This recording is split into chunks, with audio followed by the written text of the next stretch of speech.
गणेश कछारीखौ बिथांखौ प्रथमावनो बुंनांगोन जे बिथाङा बे बुहुमनिनो सबसे माने लासिंसिं माने मानसि होननानै बुंनांगोन खारन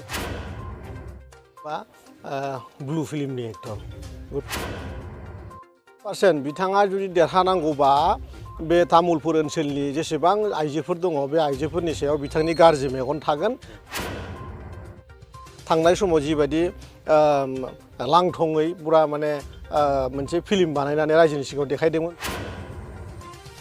गणेश कछारीया सासे माने एकदम लासिंसिं लाजिनो रोङै आरो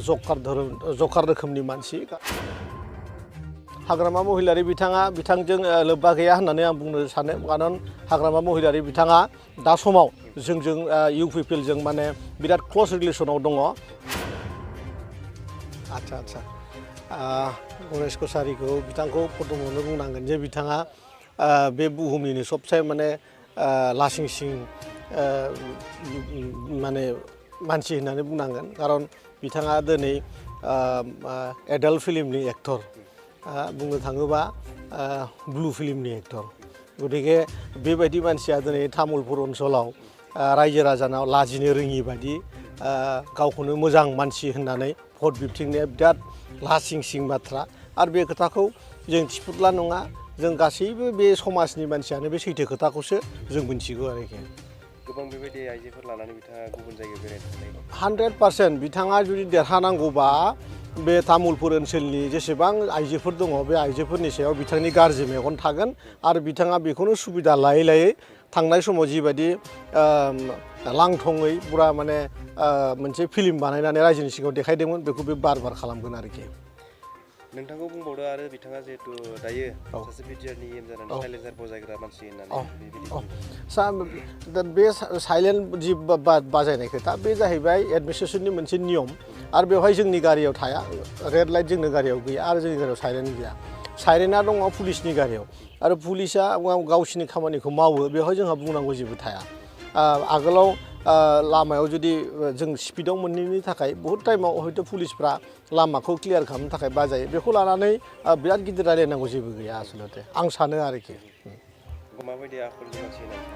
गणेश कछारीया सासे माने एकदम लासिंसिं लाजिनो रोङै आरो जकार रोखोमनि मानसि खारन बिथाङा थांनाय 15 बोसोराव 45टा लामा खामानि मावदों होनना बुंदों दिनैनि दिनाव तामुलपुर समस्तियाव 86टा लामा गुडविलनि प्रजेक्ट जोंनि बिटिआर सरकारा गोदानै होनाय खामानि सोलिगासिनो दङ बिनि बायदिबो अन्यान्य खामानि आरो सोलिबावनो थांगासिनो दङ थ' बे जि 45टा लामानि खोथा बुंनानै रायजोनाव भट बिगासिनो दं बे सासे जकार होननानैसो बुङो आरोखि 100% जों बिभिन्न स्कप जोंहा एनडिएफबिफोरनि थाखायनो फार्स्ट प्रायोरिटी हिसाबै लादों आं स्पेसियली बहुत खोथाखौ बुंनो हायाबाबो आं आंनि एनिमेल हस्पिटारि डिपार्टमेन्टआव फैगौ समाव जि पिगारि मिशन बा जोङो गटारि आरो मोसौनि जि मोनसे गिदिर प्रजेक्ट लादों बेवहाय आङो एनडिएफबिनि सेंग्राफोरखौनो जिहेतु बिसोर बिराद गोलाव समाय माने गावनि जिउखौ रायजोनि थाखाय होबोदों गतिके बे सन्मानखौ लाखिनानै जोंबो जोंनि जिखिनि राजनितिक बा बे पावार मोनदों बे पावारखौ जोङो फैगौ समाव आं स्पेसियली आंनि डिपार्टमेन्टनिफ्राय बहुत एनडिएफबि सारेन्डार खालामनाय बा एनडिएफबि जायफोर आगोलाव एनडिएफबिमोन बिथांमोनखौ आङो सहाय खालामगोन आं बिथांमोनखौ वेलकाम जनायो बिथांमोना आंजों फैथों रायलायफैथों आं बिथांमोननो संस्थापन होगोन होननानै खोथा होनो हायो आरोखि हाइस्टलि बिथाङा 1000निफ्राय 2000सिमल' भट मोनगोन होननानै आं आसा खालामनो हायो आरो जेननायथ' नङा लासिंसिं गावनि फैसा जमा होनायखौबो बिथाङा मोनफिननाय नङा बे बारनि खेबाव बे बिथाङा बेखौ गोसोआव लाखादों आरोखि हाग्रामा महिलारि बिथांजों लोब्बा गैया होननानै आं बुंनो सानो खारन हाग्रामा महिलारि बिथाङा दा समाव जोंजों इउपिपिएलजों माने बिराद क्ल'ज रिलेसनाव दङ आं आगोलावबो बुंखांबाय प्रमद बर' बिथांजों बहुत बार रायलायदों आरो जोंजोंबो बहुत टाइम माने रायलायनायनि मोनसे लामा बहनगासिनो दङ आरो जोङो वेलकाम खालामो जोंनिनो बिदा फंबायनिनो गासिबो मोनसे समाव जातिजों लोगोसे समाजखौ दैदेननाय इएमफोर बा एमसिएलएफोर दङ बिथांमोनखौ इउपिपिएलनिफ्राय हदाय वेलकाम थागोन हाग्रामा बिथांखौबो गोजोन मोनसे समाज दानायनि सार्थआव फैगौ समाव मोनसे मोजां परिबेस खालामनो थाखाय बिथांखौबो जोंनि इउपिपिएल दिनाव बिराद वेलकाम आरोखि नोंथांमोननिनो डिपुटि स्पिकार माननीय गोविन्द बसुमतारी बिथाङा मैया बावैसो मोनसे आइसुफोरखौ एनडिपिफोरखौ 4 लाख लानो थाखायसो आन्दालन खालामदोंमोन होननानै बिनि सायाव नोंथाङा माबायदि बेयो एक्चुअलि